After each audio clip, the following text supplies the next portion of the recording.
Welcome back to the most accurate podcast here at 4for4 Football. As always, I'm your host, John Daigle, joined today as John Paulson remains on vacation, instead by two very special friends in the industry. First up, you know him if you've hung around 4for4.com for a little bit now. It is our own fantasy doctor, therapist, Adam Hutchinson. What would you like to be called? I should have asked you that before we started. You're good. Fantasy therapist works. I mean, yeah, either one.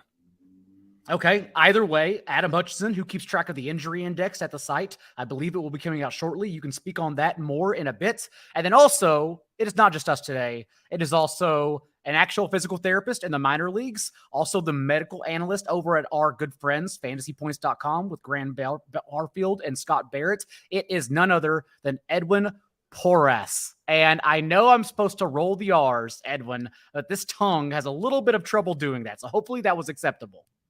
No, yeah, you definitely nailed it. Just to clarify, Adam is also an actual physical therapist as well. So we're both fantasy physical therapists. So we can go with that. Fantasy physical therapist. And I wanted to make sure both of you came on at this time. And that's why this podcast is important, because it's the time where everyone is assuming these players we are about to talk about, whether it be on Underdog, FFPC, the list goes on, are just either going to bounce back in week one. Maybe their ADPs are getting pushed down later on because they don't think they'll return until the later winter months. And so I had the two of you on to discuss some important names and their ADPs right now. And I want to start with the ACL group, because Breece Hall at the beginning is currently going around the beginning to mid-third round. It's very possible, actually, to stack him with Garrett Wilson and just begin that jet stack, since Aaron Rodgers' ADP dips to around 150, 160 around this time. And so, Edwin, let's go ahead and start with you. And just initial thoughts on Breece Hall and what people need to know about ACL tears, since I believe the cliche line is they're all different. Yeah, no, I think that cliche is definitely more true than a lot of other general cliches that get thrown around about ACLs. And, it's not really anybody's fault per se. I think there's some perceptions, just like there are when you talk about the real game.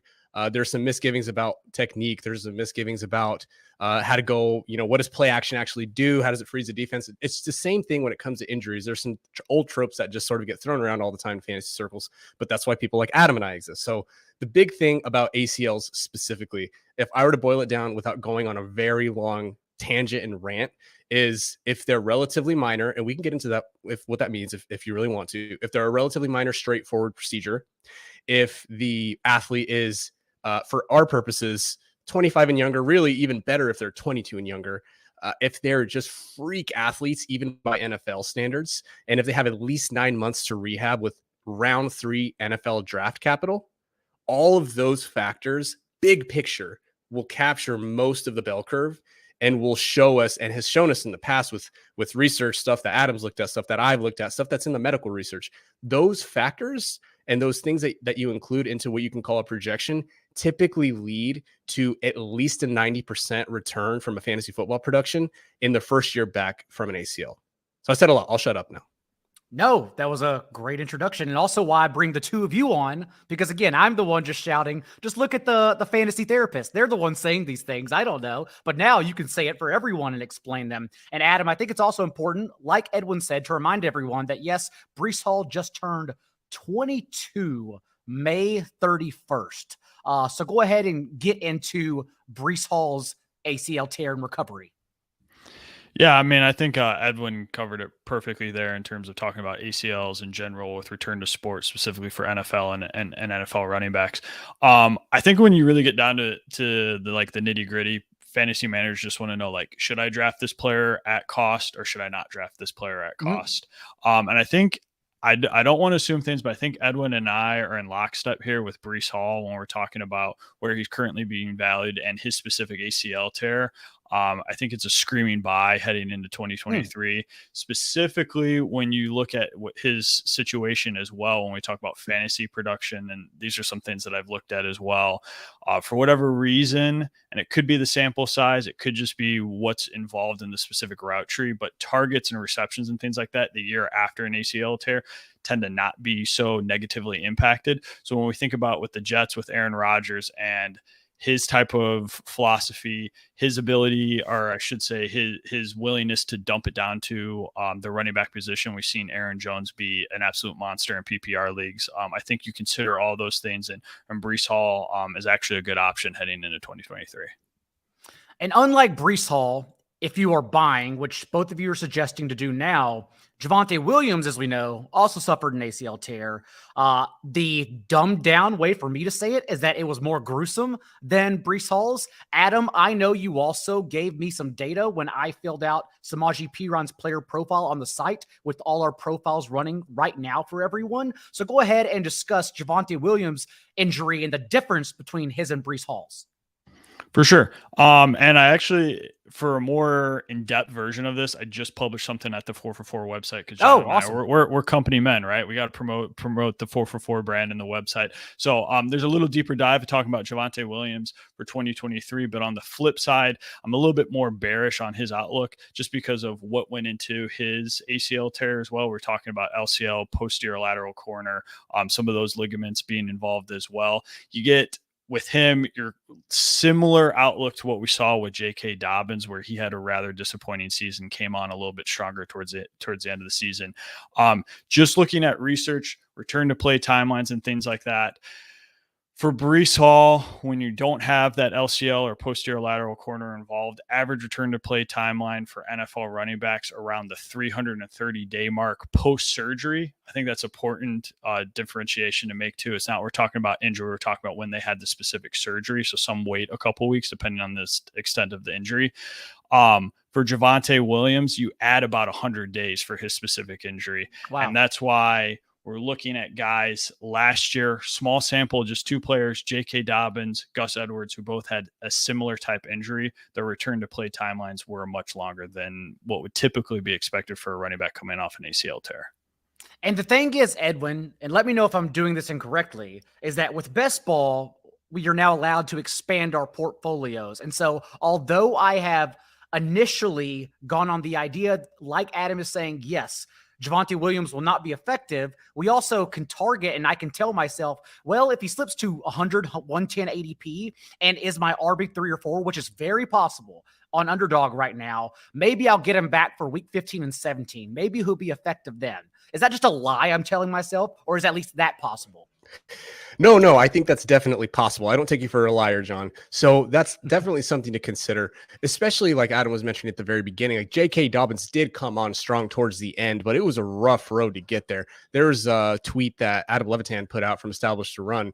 I don't know if you saw it or not at the time. I don't remember when it was, at what point it was, but J.K. Dobbins actually broke off a pretty long run. But it did not look pretty, man. It just did not look normal. Even, and I try to say like that's kind of stuff doesn't matter because I just think it's hard to see with the naked eye. But this was so blatantly obvious. It just looked off. It just looked like he was limping, and it was just painful to watch. Now, when it comes to Javonte Williams, the same thing could happen. He could have a rough start. He could maybe start on PUP. If you remember, PUP is now, I think, just 4 weeks. Correct me if I'm wrong. I believe PUP is just 4 weeks now. So it's very realistic that he starts on PUP.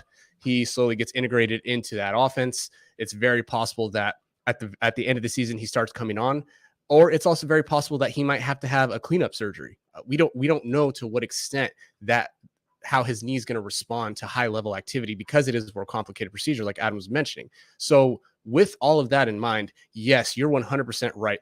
You could be sitting pretty week 15, 16, 17 and go on a cruise with Pat Crane with your millions after you win in the playoffs, or that surgery potentially, and I'm not predicting a surgery, but the risk again is that he does need a cleanup surgery, and there's no way to predict when that would happen if it were to happen, and that could also be week 15, 16, 17. So really, I think I'm just talking in the weeds or getting more specific to how I view this situation is that even though I think the floor, and this might be sort of what you're saying, the floor might be a little higher or I guess a little more tolerable in best ball leagues, but ultimately that risk for Javonte Williams is still there. It's still extremely volatile, and we don't know, we can't predict, but based on averages and what we've seen in the data, in the research, Breece Hall is much quote unquote safer this year returning than Javonte Williams is. So even at that ADP, again, 100 to 110, we think Javonte is actually a very volatile dart that you would lean towards fading, if anything. So I just want to hop in here briefly. I actually think right now he is appropriately priced. I think that risk is actually baked in there, but we just got news like last week or 2 weeks ago that Javonte was participating in OTAs. I almost anticipate that ADP to start creeping up into the, mid 80s, early 80s, and that's when I'm out. So right now I'm okay because you can take him as like your RB3 or a flex play and kind of figure it out. Even in best ball leagues, you could find some guys earlier in the season that would give you some points to get you to where Javonte might be firing a little bit later. But I just, with all the news, and we're going to get into the off-season hype and everyone's in the best shape of their life type of mindset that we usually get to in July and August, I imagine that ADP is going to start creeping up a little bit.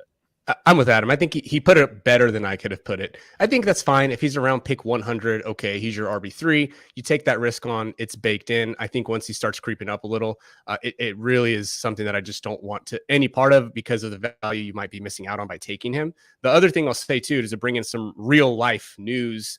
There are rumblings and reports that the Broncos, they were trying to acquire in a trade DeAndre Swift. They're even more substantiated reports that they're interested in Dalvin Cook. Mm-hmm. So the Miami Dolphins are interested, or I'm sorry, back up. What I was trying to say is the Broncos were interested in acquiring DeAndre Swift. Additionally, the reports that they were also interested in Dalvin Cook, that those just don't bring a lot of confidence to his entire situation as a whole. And they're almost trying to actively bake in that volatility. And I want to come back to you on this, Edwin, because you touched on J.K. Dobbins. And now that we've discussed the difference between ACL tears and those players in particular, I want to touch on players returning in their second year from ACL tears. As you already mentioned, Dobbins relied on efficiency. When he returned, he averaged just 12.4 touches per game, which was only 36th among all running backs. I am somewhat concerned about his ceiling for microanalysis reasons, if only because in each of Lamar Jackson's 4 seasons with the Ravens now, that team has finished bottom 6 and running back target rate. But that's not why we're here. We're here to discuss just how he is health-wise. And so where do you see Dobbins at? Is he completely cleared now of last year's torn ACL that he returned from? Yeah, so he should be physically completely cleared. The assumption is that there wasn't any serious nerve damage that would have led to that gimp that we were talking about before, that limp in his step. So if we assume that, and then yes, he is 100% cleared, he should be healthy. It just gives him more time because, you can improve after these injuries up to 18 months at a time from a physical perspective.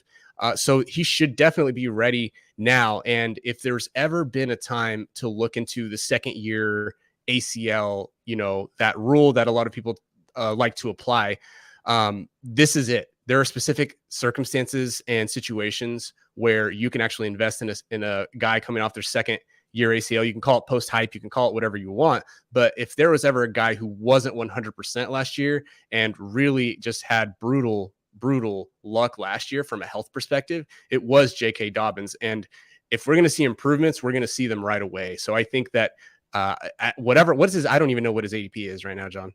So 56.5 ADP over the last week. He is currently going as the RB 18 overall, sandwiched in between Aaron Jones and Miles Sanders. Alexander Mattison creeping up. I would imagine Mattison passes all of them and eventually makes his way to around pick 45 to 50. Yeah, I think at that point, he's potentially a guy. I'm not sure if I would go anchor, but I would be very comfortable with him personally as my RB2 if it's possible to get him there. And that's important, Adam, because we've seen these underdog drafts. Even though I still preach, at least right now, drafting your running backs in rounds 2 through 3, because that's where the absolute workhorse studs are, at least at this portion of the offseason. If you were to wait and still stack receivers, maybe you have Kelsey and go receivers after that instead. If Dobbins is there around pick 50, 55, yes, are you buying into that? Yeah. And just put some numbers into some context of what Edwin was talking about when we're looking at 2 years out from that ACL. So if we're pairing career averages versus 2 years out after that ACL, game attempts per game increased by 4%, yards per game increased by 5%. If we're just comparing 2 years out versus pre-injury level. We see yards per game percentage double compared to the first year out. So we're starting to see them become more confident and more efficient. They're another year removed from that injury. I think Dobbins is actually a pretty sneaky value to put some real life context in it. I'm in like a couple of dynasty startups. I've been snatching up Dobbins just because I think people have been burned by him. He's had the ACL. He missed that the ACL tear, missed that entire season. And then last year was just a complete roller coaster. So people are like, I'm out. I think this is exactly the time to jump back in and get some J.K. Dobbins.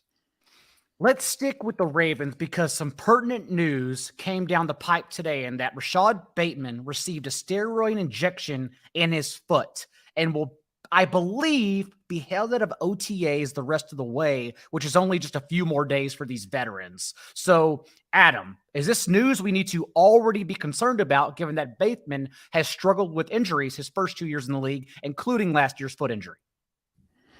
Yeah, absolutely. I mean, I think you put those two things in there, the guy that struggled with some injuries and now we've got a foot injury, and we're already not even getting into the season. We're hearing that there might be some issues with him obviously needing a steroid injection, which indicates he's dealing with some type of discomfort in that foot, some type of pain.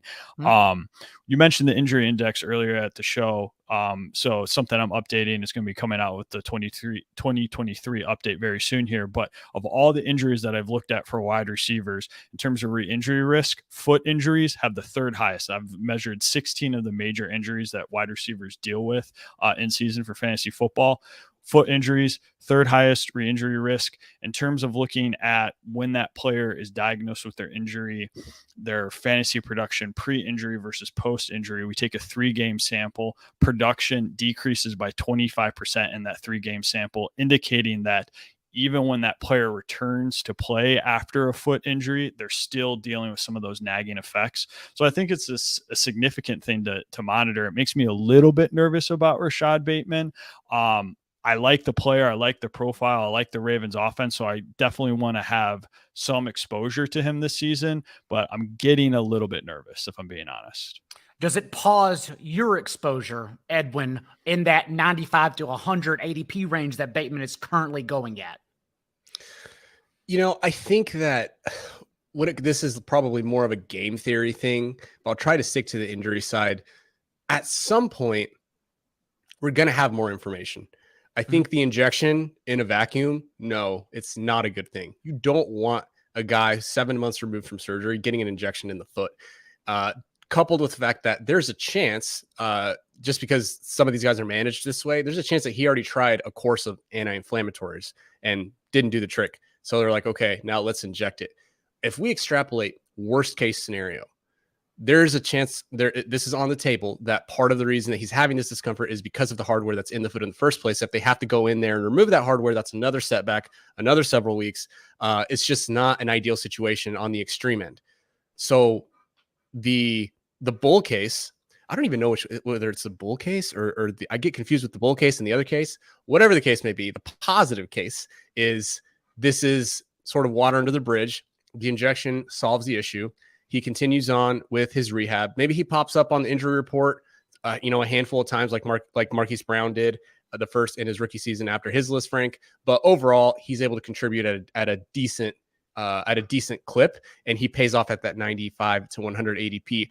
I'm sort of just for now, I'm staying steady. If I was drafting him at that 95 to 100 range last week, I'm still drafting him at 95 to 100 until we hear that this isn't better, until we hear that he's not scheduled to start when minicamp does, until we hear that he has some sort of setback. I guess this move is, I'm sort of trying to stay as neutral as possible and not overreact one way or the other. And reminder, the Underdog ADP tool on the site is completely free. And so you can gauge and watch that number, all of you out there yourselves. Tony Pollard suffered a fractured fibula in the divisional round. He is reportedly ahead of schedule per Mike McCarthy for whatever the hell that's worth. He participated in OTAs and he's supposed to be ready from the first day of training camp. So Adam, go ahead and give us your thoughts on Tony Pollard, who, in my opinion, if we think he's healthy, and more importantly, we don't think a veteran shows up and also soaks up those 16 and a half weekly touches that Ezekiel Elliott averaged, then Pollard honestly should be a top 5, top 6 running back. Yeah, I mean, I think you're okay drafting Tony Pollard. I mean, the injury, broken leg, that sounds serious, but you go in there, you stabilize it, you put a little screw, some plates, a couple screws in there, stabilize it, should be good to go. I think we're going to see him return to form. And then also, to touch on a point that Edwin was talking about a little bit, Dallas has kind of tipped their hand. They let Ezekiel Elliott walk. They drafted virtually nobody. They drafted Deuce Vaughn in like the 6th or 7th round just because, he has some loyalties to the organization with his dad working there. Dallas does not seem worried about Tony Pollard. When we look at projections from past injuries, similar type injuries, there's really no data or evidence to be that worried about Tony Pollard in terms of his fantasy football production and being ready to play. So I think it's wheels up for Tony. And Pollard, I don't want to get in trouble by extrapolating small samples here, but was the RB1, RB3, and RB7 in his 3 career starts for Zeke, averaged 19.5 touches and 27 fantasy points, half PPR points in those 3 games. Edwin, are you of that opinion as well, that you're not so much worried about Pollard's injury as maybe some other things behind the scenes? No, yeah, I think that Adam really nailed it, and I don't have a ton of concerns with Tony Pollard this season. I think he should return to form. The thing about foot injuries and running backs, and maybe Adam has a better sample than I have, we haven't seen a ton of these. At least I haven't been able to dig up a ton of these specific fibula fractures. Somehow we had 2 this year in Rashod Penny and Tony Pollard, but I just haven't been able to dig up very many foot ankle fractures that have led to this. So the sample's limited into what we can anticipate. But yeah, it's not one of those major procedures. It's not a Liz Frank repair. It's not anything major like that. So I don't think we should necessarily worry too much about Tony Pollard. Here's where I'll push back, Adam. And you said something that was highly offensive to me. When you use the name Darren Sproles, please use his full name, which is Darren. I called him Darren Sproles. Look what I did. What I meant to say was they didn't draft Darren Sproles. They drafted Deuce Vaughn. See, I did it in my brain. I like subconsciously do that.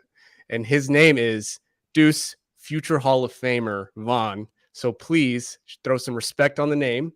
You will remember the name, and in 15 years, when he's putting on that Hall of Fame jacket and Tony Pollard finished as the RB12 because Deuce Vaughn ate into all of his workload, then we're all going to look back and we're going to laugh. We're going to laugh at you, Adam. So I hope you're ready for that.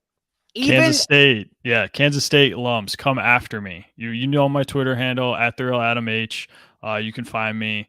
Go Wildcats. You guys can blow me up on the internet.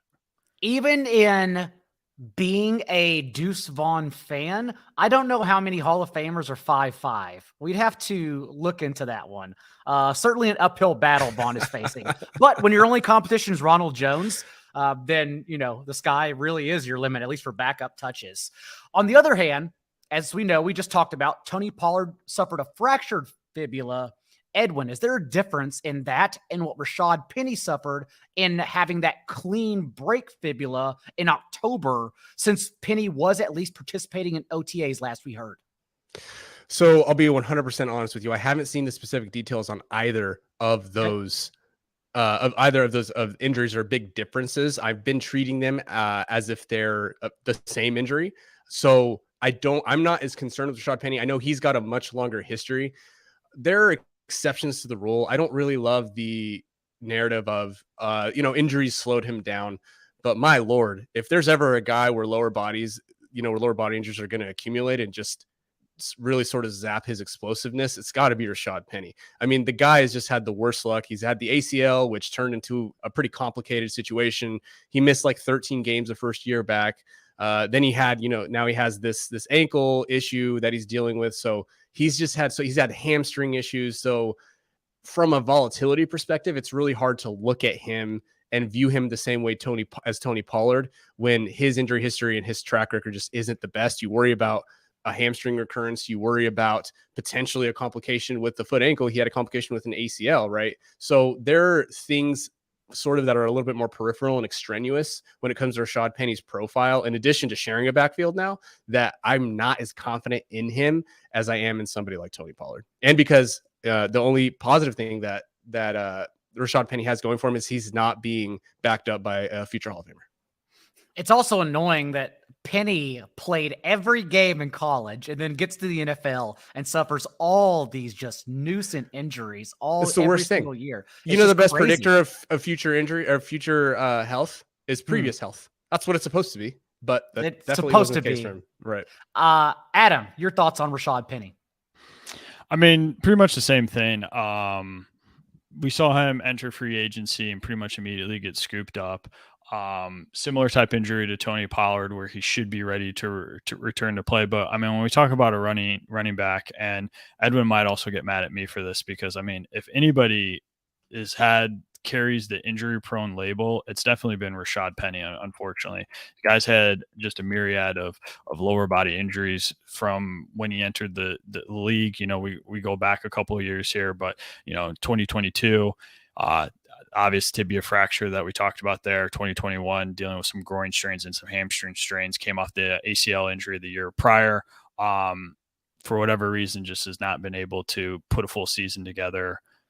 Does this injury make me more worried about that? I mean, it doesn't help. I mean, it's just something that you kind of add to the laundry list, but in theory, with his specific injury, he should be ready for 2023. Speaking of players now 2 years removed from injury, Michael Gallup, 2 years removed from reconstructive knee surgery, which for some reason everyone chased last year and is giving you the discount this year now that we're removed from it. That's oddly how these things work. So, Adam, what are your thoughts on Michael Gallup's health? Another show we can talk about his fantasy outlook around Brandon Cooks with the offense. Yeah, in terms of health, similar to running backs, 2 years out, their numbers seem to return to normal. I think for wide receivers, and specifically the wide receiver data set that I've looked at, it's more substantiated with how they're able to return to form.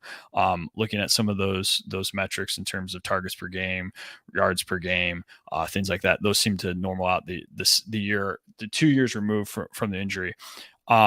Specifically for players like Michael Gallup that have the build, more of the downfield target, deep threat, they seem to struggle a little bit with targets per game, and that could go into specific nuances of their offense and things like that. But from a health perspective, I think Michael Gallup should return to form.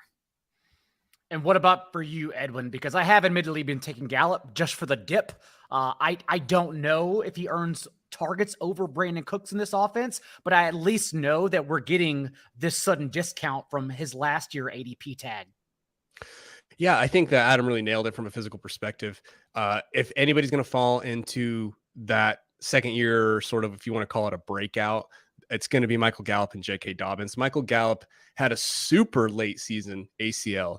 And then he came back, I want to say, and Adam, correct me if I'm wrong, he came back at like 7.5 months. He was in games, I think, something like that, which, John, that's insanity. Like that is completely insane. He's the only, him and the receiver from, I think it was Clemson, I think did it, or whatever, who had the quarterback maybe that came back from Achilles in like 5 months or something like that. Like he is in a very small class of people in the history of the game to come back that quickly and play at that level. So it is not surprising whatsoever that he didn't put up the numbers that we were sort of hoping for. So he's got more time to rehab. He's got more time to train. He's got more time to gain psychological confidence in the knee, which he mentioned in an interview recently that he was pushing. He said something along the lines, and I'm paraphrasing, they would ask me if I was okay, and I would say yes. But I knew I didn't feel right. I knew that something was off. I knew that I wasn't performing to the best that I possibly could, to the best of my abilities, but he pushed on anyway.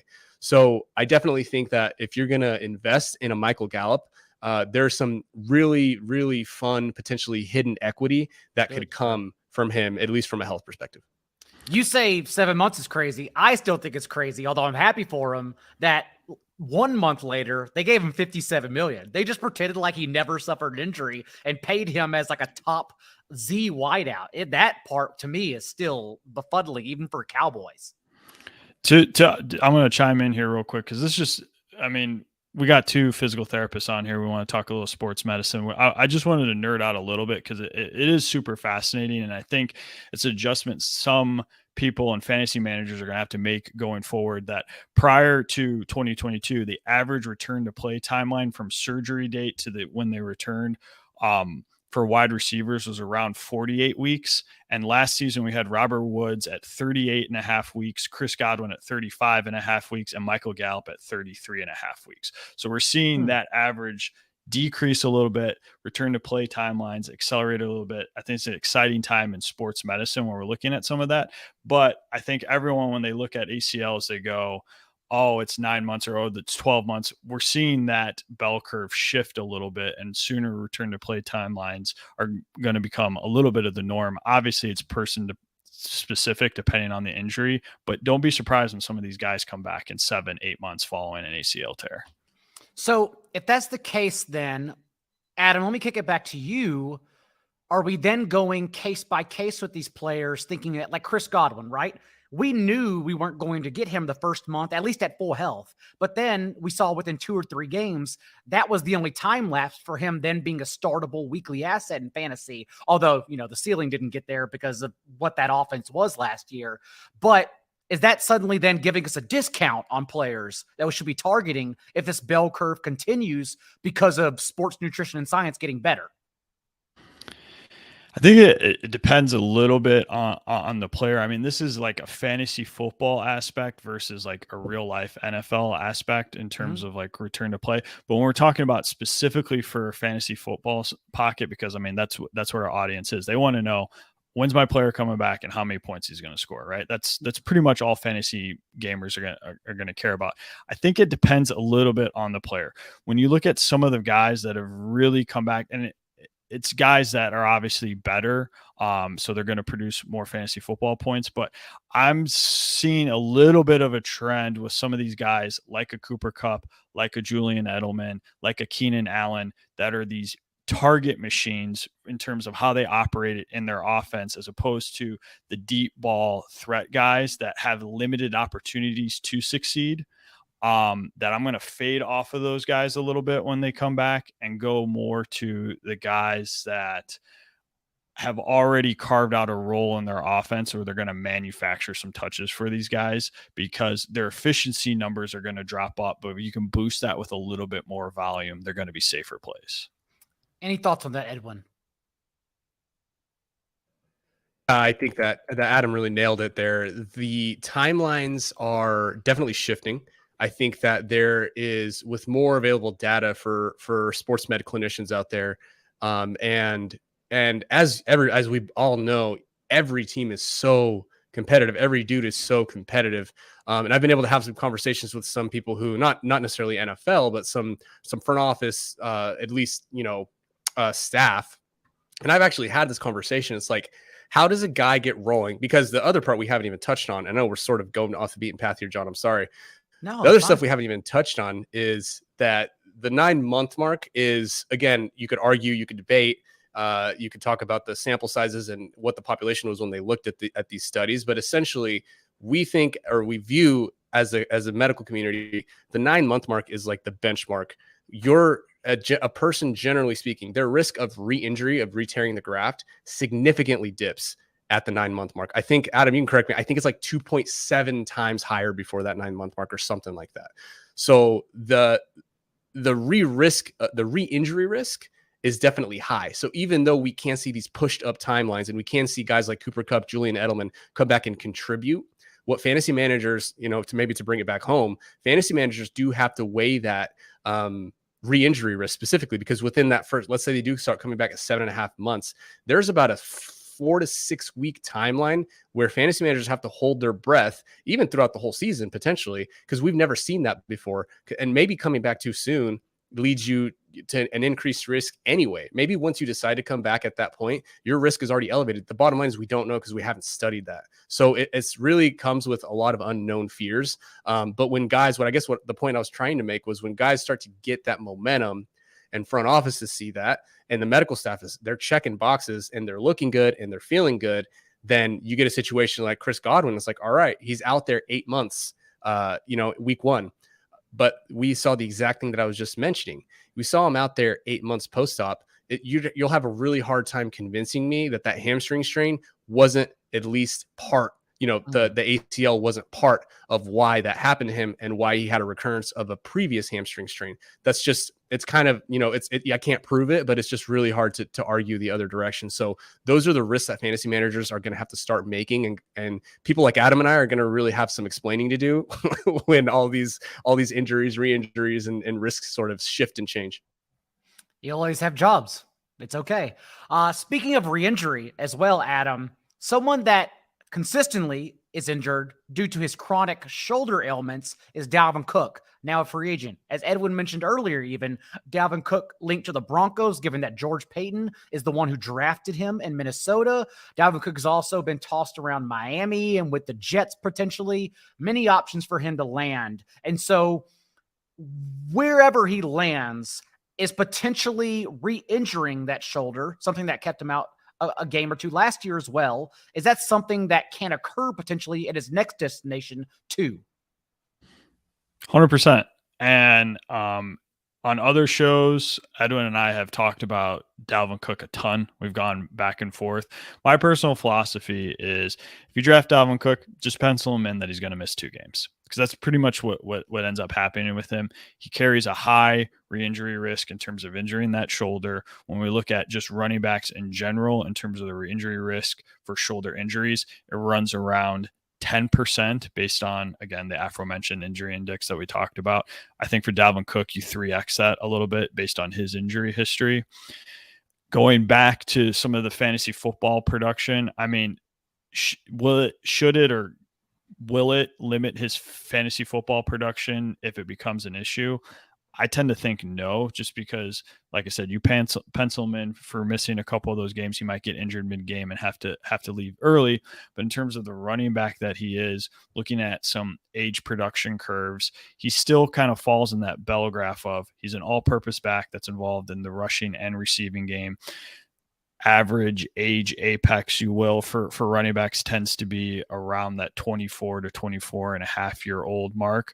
If you're more of an all-purpose back and involved in multiple facets of the game, I think you can kick it out, and the data suggests you can kick that out another couple of years through that 26 to 28 age range, which is where Dalvin Cook is. So I still think he should have a couple of good years of fantasy football production, but just, make sure you draft a guy that you are ready to plug and play in a couple scenarios, because that shoulder injury likely rears its ugly head again at some point, and he probably will miss a couple of games.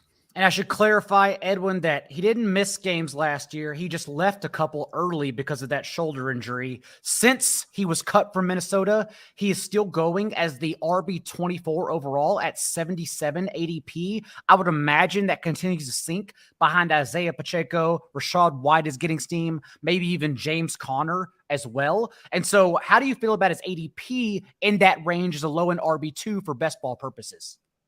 I definitely think that can pay off, right? It totally depends on what backfield that he ends up in. But I mean, Adam makes very good points, and I've been very anti Dalvin Cook, and I admit that to this point, I probably missed out on some value when it comes to him.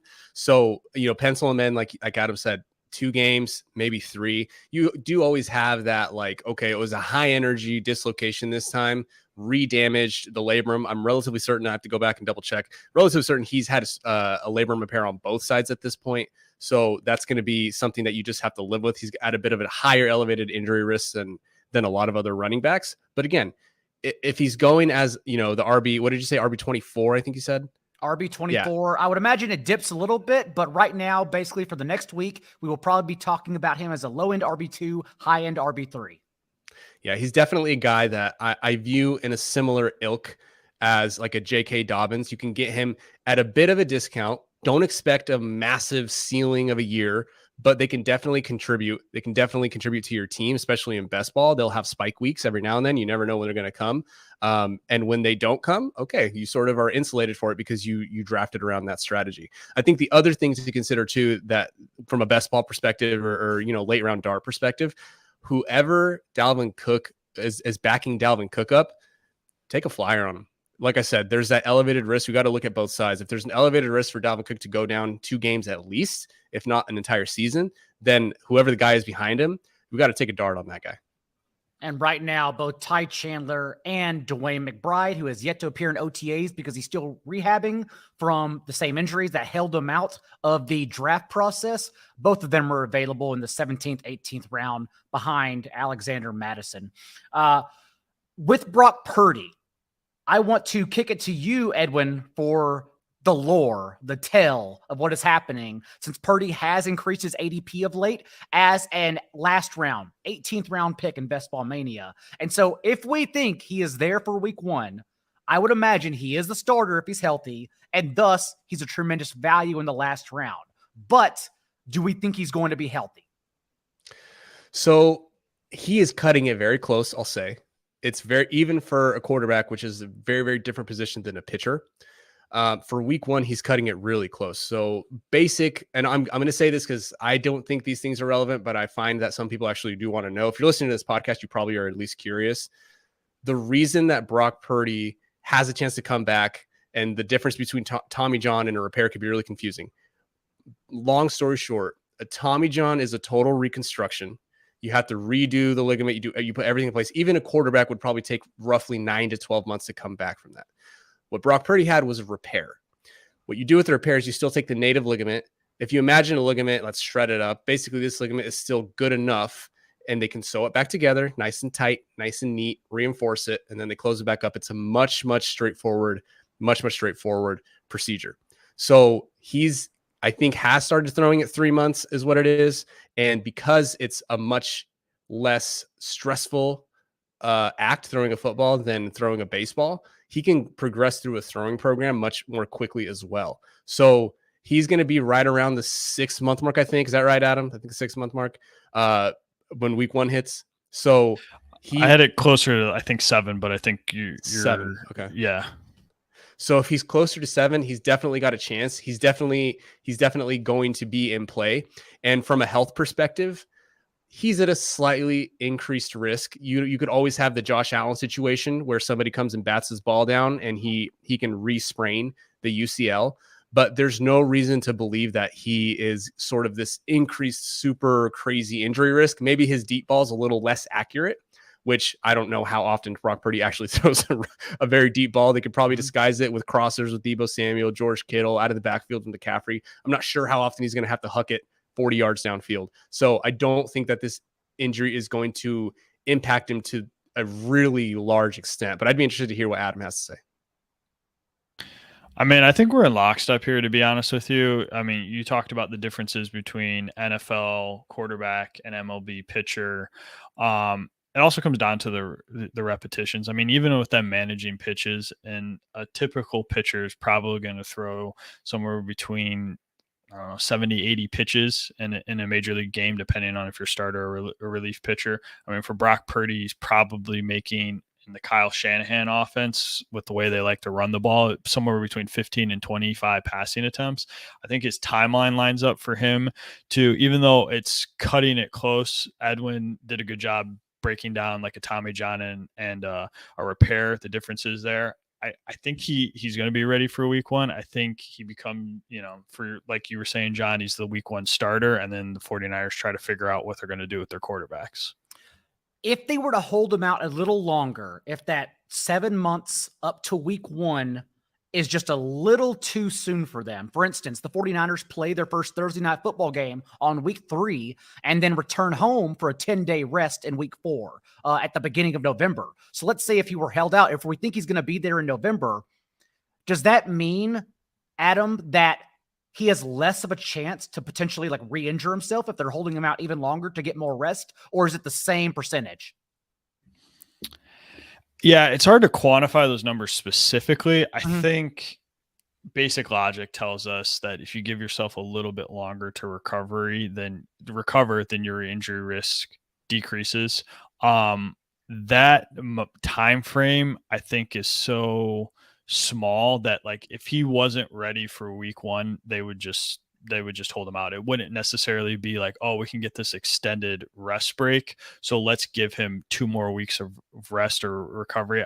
I don't think that time frame's big enough that they would justify it. He's either going to be ready for week 1 or he's not. Okay, then I think the big picture point, Edwin, that you both are saying is that he is so close that he'll be ready for week 1 that either way, he should be available for us, barring another, re-injury in the second half of the season for best ball tournaments. And that's what's important.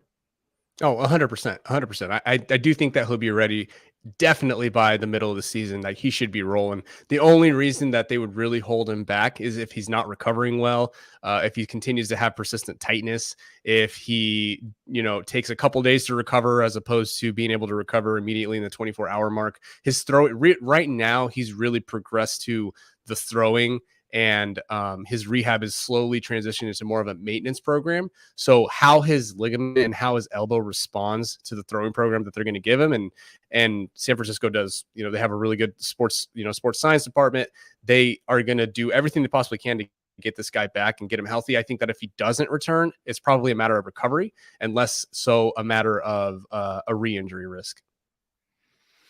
And finally, another quarterback who there is an entire discussion around is Kyler Murray, because in 10 full starts last year for Murray, he was the QB6 in fantasy points per game and also 6th among all quarterbacks with 6.5 carries per game.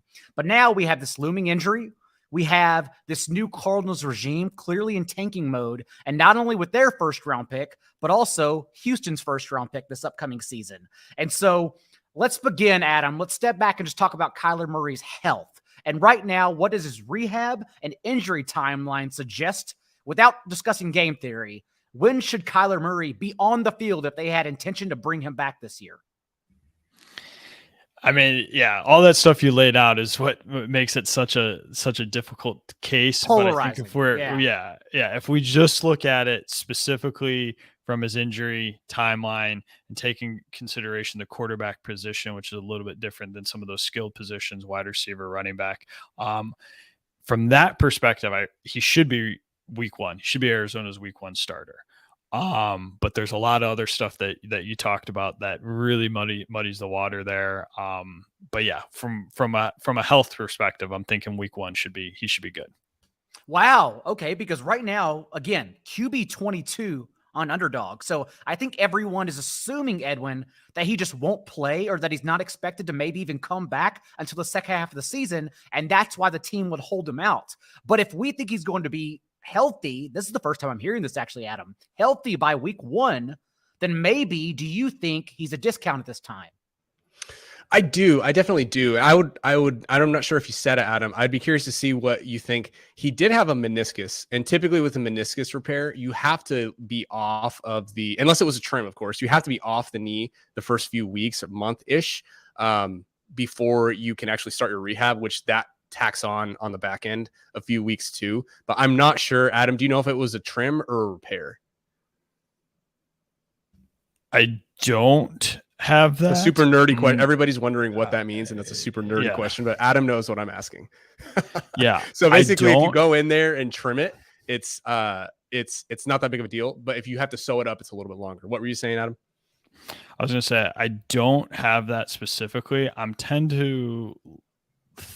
leaning towards it being an arthroscopy just because of some of this, like my projection. But you're right. I mean, a repair would definitely lengthen that timeline for based on your post-surgical restrictions.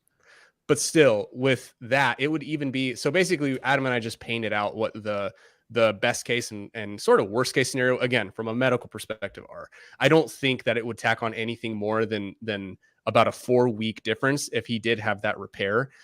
That's something that we're just going to have to monitor. But I mean, we saw Joe Burrow's knee just explode, and he was back in 9 months. So that's something that we have to consider. Kyler Murray will be about 8 months when week 1 hits. So really, we're looking at that week 1 to week 4, 5-ish time frame, depending on what kind of procedure he had. So if we can sleuth around and find whether it was a repair or a trim, that's going to really help us with our projection, at least from a medical standpoint. But we can also look at the data from the rushing that we see post ACL. And it's kind of all over the board when it looks at this because this Kyler Murray really falls into a small category of players that we can reliably view rushing attempts from. And so if you look at a sample of Donovan McNabb, RG3, Deshaun Watson, Carson Wentz, we'll be generous and throw Joe Burrow in there. When we look at their rushing attempts, So Donovan McNabb was a plus 12%. We saw RG3 minus 18%. Deshaun Watson was a plus 22%. Carson Wentz was a minus 37%. And Joe Burrow was a minus 33%. That's, again, those are rushing numbers. So that's the amount of rushing attempts that they had per game. So when it comes to that, that's something that we're going to really have to weigh. It seems to me like, that Deshaun Watson plus 22% was really him just running for his life. And I'm sure that that's probably more of an outlier. So we probably can view somewhere in the neighborhood of 10 to 15% fewer rushes per game for Kyler Murray, which, if at this point with his ADP, probably doesn't mean a lot. But if you start cutting, if you really are starting to try to pick nits at other guys that are around him, that's something to consider. Adam, the issue with Kyler, of course, if we then talk about the game theory with it, is that if his return is prolonged for the reasons Edwin mentioned, and then suddenly they are looking at week 7, 8 to bring him back. But if this tanking team, if this team with very little talent on both sides of the ball is 0-6, 0-7 at that time, then the organization has to ask themselves, are we even bringing him back? And so then I think they get into the mindset of, can he be re-injured? Like, do we actually hurt our chance of trading him if that were the case in this Caleb Williams stake and lottery for this next season? And so do you think there is a high percentage he would just suddenly get re-injured outside of a freak occurrence if they were to put him back on the field, around that time of the year? So, yeah, I feel I like may have not even phrased it properly. That's how complicated Kyler's situation is when you talk about like gambling on it as well. Yeah. And I think like Edwin and I have done a pretty good job this whole show. Like, yes, no on a player. We've been very black or white. And I'm totally going to sit on the fence here with Kyler Murray because I kind of buried the lead when we talked about in terms of a health perspective. Edwin laid out those quarterbacks return to play timelines post ACL, what they looked like. I think in a perfect scenario, yes, that's Kyler Murray. But when if you've watched football, you watch Kyler Murray play, how many plays does he extend, scrambling around the pocket, running around like crazy? He's one of the more mobile quarterbacks in the NFL. So when I think you bake that into him, it's a totally different scenario where it could extend his timeline. And then the longer that it takes for him to return, that's what you're talking about with the Arizona. Did they go full on tank and say, let's go Caleb Williams in 2024? It makes it a very risky play for Kyler Murray this season. And as we get closer to the season, I think I'll have more of a clear take, but right now I'm totally sitting on the fence because it could really go either way. And that's what makes it such a difficult situation with him. And you don't have to have a take, Edwin, but if you do have a way you are playing it now, I'm sure everyone would love to hear it. Oh, John, I'm reckless. I'm reckless AF. I'm drafting You're Kyler taking Murray right the now. lottery ticket. I'm taking it right now. I mean, everybody loves to paint the floor, right? And I have a take #TAEK about like whether he sits out, whether he doesn't. There are so many nuances I've learned over the last couple of years when it comes to front office and player relations and agent relations and how they go about their business. It is so much more complicated, complex, and political than you can imagine. Usually, even if it's a team that's just like hardcore tanking, an NFL season is extremely short. An NFL coaching, on average, a coaching position, the shelf life is extremely short. The players, even quarterbacks, right? If you think about a professional career, quarterbacks play their professional career 10 to 15 years max if you're really good. Like, these are very short shelf lives. And these aren't just abstract things that we talk about on podcasts and try to discuss, for fantasy football purposes. Like, career lengths and shelf lives are something that agents and players and organizations are talking about all the time. And they might not always be on the same page, but one of the rare things they can agree on is competing. And that they typically agree on, that they don't disagree on, is competing. They want to compete, even if it's on a week-to-week basis. Some organizations just can't help themselves. They want to win games. They'll do everything they possibly can. And players want to compete. If there's one thing I've learned working with some guys over the last couple of years, is that at the end of the day, they just want to compete. Like, they want to do what they have to do to get back on the field and play because it's all they've known their whole life. So obviously I can't get in Kyler Murray's head. I can't get in the Cardinals' head, but I think everybody's sort of already assuming, oh yeah, they're going to tank. Kyler Murray's off an ACL. He's going to take at least a month to get back. They'll be 0-4 by then, and they'll just pull the plug. Kyler will agree, yeah, let's just pull the plug. And then everybody sort of predicted, because we can fit it in this nice, neat little package. I don't think it's going to be that simple. I think Kyler Murray wants to compete. I think the front office wants to see what they have in Kyler Murray, if he was worth that extension. And if they believe him to be safe, I think he's going to be out there. So rolling all that into one package, of course, we're probably going to meet somewhere in the middle with this. But I'm not convinced as we sit here in June that that the Cardinals are just going to roll over and Kyler Murray's not going to be out there at least by week 4 or 5.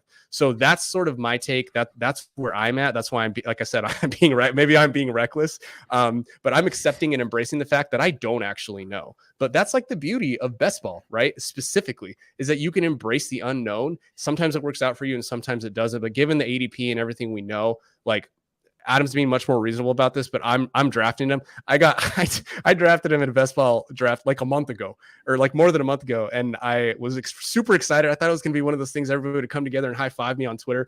I just got roasted for being excited about Kyler Murray. So at this point, I'm just going to lean into it. I want all the Kyler Murray I can have.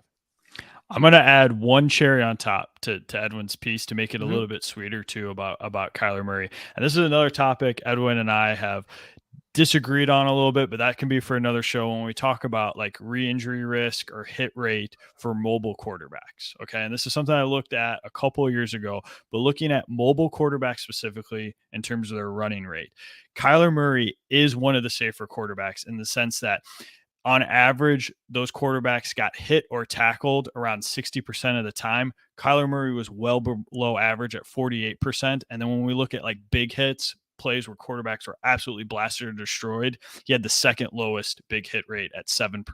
So this is a guy, maybe it goes back to his baseball background, but when he runs, he gets down or he steps out of bounds. He avoids big hits. So you bake that into, again, that's not something that's going to have to be coached up into his game coming off an ACL tear. It's something that he already does. He already knows.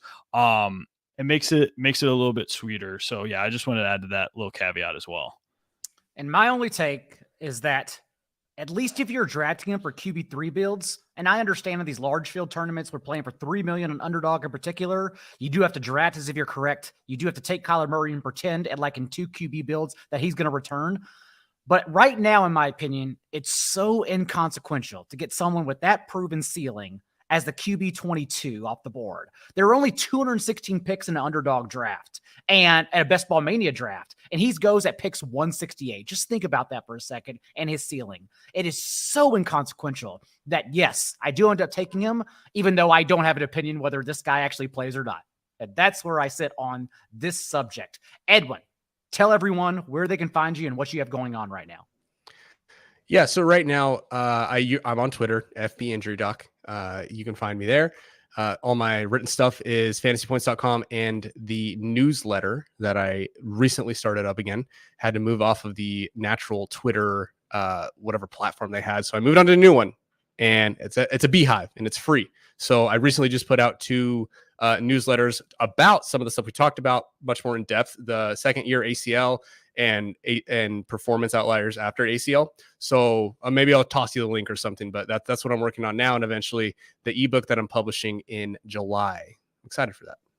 Looking forward to the book. Adam, tell everyone where they can find you and what you have going up at the site coming soon. Absolutely. I appreciate you having me on the show. It's been great to chop it up with you guys. You guys can find me on Twitter at @therealadam_H. Anything injury related, we'll find at 4for4.com as the season starts to ramp up, and be on the lookout for that injury index updated numbers for the 2023 season. It breaks down the most common injuries based on position, gives you an idea of average time missed, what the recurrence rate is, and then what does fantasy production look like pre-injury versus post-injury.